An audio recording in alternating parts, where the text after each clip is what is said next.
Neymar নেই। হ্যাঁ, ঠিকই শুনেছেন, ব্রাজিলের বিশ্বকাপ মিশন শুরু হচ্ছে, কিন্তু তাদের নাম্বার 10 হয়তো মাঠেই নামবেন না। আর প্রথম প্রতিপক্ষ সেই মরক্কো, যারা এক বিশ্বকাপে স্পেন, পর্তুগাল আর বেলজিয়ামের স্বপ্ন ভেঙে দিয়েছিল। তাহলে কি হেক্সা মিশনের শুরুতেই বড় ধাক্কা খেতে যাচ্ছে ব্রাজিল, নাকি আঞ্চলের তীর নতুন যুগ শুরু হবে জয় দিয়ে? 13 জুন নিউ জার্সির ম্যাটলাইফ স্টেডিয়াম, বিশ্বকাপ 2026-এর অন্যতম আকর্ষণীয় গ্রুপ ম্যাচ। একদিকে ফুটবল ইতিহাসের সবচেয়ে সফল জাতি, 5 বারের বিশ্ব চ্যাম্পিয়ন ব্রাজিল।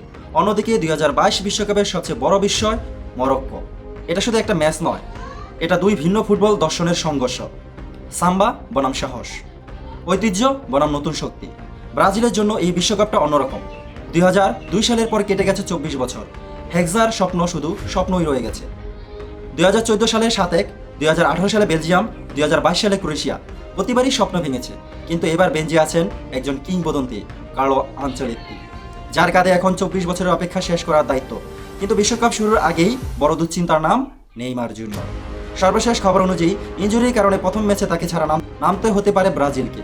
আর তাই আলোটা এখন পুরোপুরি পড়েছে ভিনিসিয়াস জুনিয়রের উপরে, যে নিজেই বলেছেন ব্যক্তিগত পুরস্কার নয়, তার একমাত্র লক্ষ্য ব্রাজিলকে ষষ্ঠ শিরোপা এনে দেওয়া। সম্ভাব্য আক্রমণ ভাগে দেখা যেতে পারে ভিনিসিয়াস, রাফিনহা, ম্যাথিউস কুনা, আর বেঞ্চে অপেক্ষা করবে হেনরি। যে কারণে যে কোনো মুহূর্তে ম্যাচের গল্প বদলে দিতে পারে তরুণ এই ফরওয়ার্ড। কিন্তু মরক্কোকে হালকাভাবে নেওয়ার সুযোগ নেই, একদমই নেই, কারণ তারা এখন আর নিজেদের আন্ডারডগ মনে করে না। মরক্কো কোচ মোহাম্মদ ওয়াহাবি স্পষ্ট বলেছেন, আমরা বড় দলগুলোর সঙ্গে লড়াই করার জন্যই এসেছি, আর আত্মবিশ্বাসের কারণও আছে। ব্রাহিম দিয়াজ, আমারাবাদ, বুনু, এখন আর কেউই মরক্কোকে অবহেলা করে না।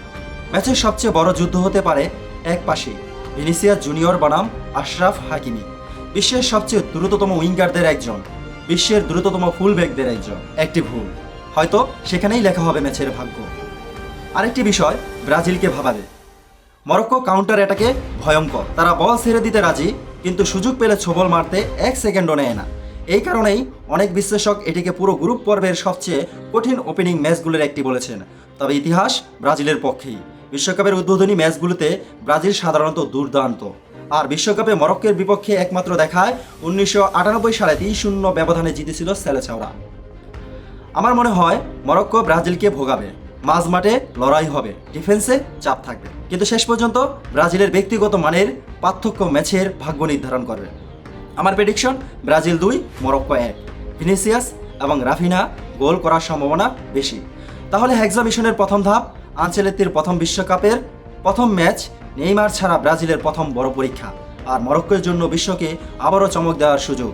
এবার আপনার পালা, কমেন্টে লিখে জানান, ব্রাজিল জিতবে, নাকি মরক্কো চমক দেখাবে, নাকি ম্যাচটা ড্র হবে? আর যদি ফুটবলের ইতিহাস, বিশ্বকাপ ম্যাচ প্রিভিউ এবং সিনেমাটিক ফুটবল স্টোরি ভালো লাগে, তাহলে এখনই ফুটবল ক্লাসরুম চ্যানেলটি সাবস্ক্রাইব করুন, ফেসবুক পেজটি ফলো করুন, আর বেল আইকন অন করে রাখুন। কারণ বিশ্বকাপ 2026-এর প্রতিটি বড় গল্প আমরা একসাথে দেখব, বিশ্লেষণ করব এবং অনুভব করব। ফুটবল ক্লাসরুম, হোয়ার ফুটবল মিটস নলেজ। ধন্যবাদ।